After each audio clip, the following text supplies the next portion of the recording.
If you're wondering if there's a stereo speakers available for OnePlus 13, first we'll need to check all of the speakers on this device.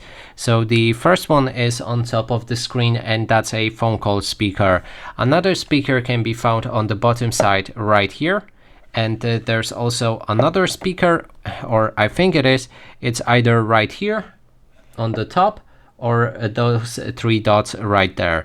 Now we can determine that by playing any song on our device and then try to cover each of those holes with our fingers. If the sound is coming from two different sources, that means for example this speaker on the bottom and one of those holes on the top, that means there's a stereo speaker. Let's test it out.